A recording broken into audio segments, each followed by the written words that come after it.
আমাদেরকে টর্চার করা হবে। ধিক্কার জানাই এই সরকারের, নিন্দা জানাই এই সরকারের, এবং এই সরকারের পতন দাবি করি আমরা সকল স্টুডেন্টরা। এই কিন্তু একটা মহল আমার পেছনে লেগেছিল, তারা অনেক কিছু সাজাতে চেয়েছিল কিন্তু কিছুই কিন্তু পারেনি। আমাদের হাতে যদি অস্ত্র ওঠে আপনারা কি বাঁচবেন? এখনো চলমান কোটা বিরোধী আন্দোলন। দিনে কিংবা রাতের আধারে ছাত্রছাত্রীদের তুলে নিয়ে যাচ্ছেন পুলিশ ও ছাত্রলীগ, এমনটি জানিয়েছেন ছাত্রছাত্রীরা। তাছাড়া জনসম্মুখে সরাসরি গুলি করতে দেখা যাচ্ছে ছাত্রছাত্রীদের উপর।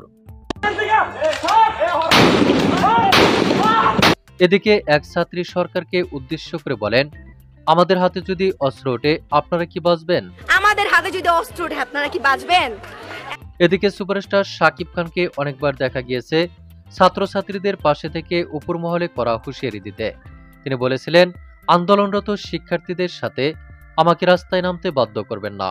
তিনি আরো বলেছিলেন, শিক্ষার্থীরা যাই করবে তাই খারাপ, তাহলে তারা কি করবে? এদিকে ৩০ বছর পার হলে সরকারি চাকরি নাই, এভাবে ভার্সিটির মাটি রক্তাক্ত হতে পারে না। দ্রুত এর সমাধান করুন, না হলে আমাদের আবারও রাজপথে নামতে হবে। এমন মন্তব্যের পরে উপরমহল থেকে সাকিবকে গুম করার হুমকি দিয়েছেন। তবে কে বা কারা দিয়েছেন তা এখনো জানা যায়নি।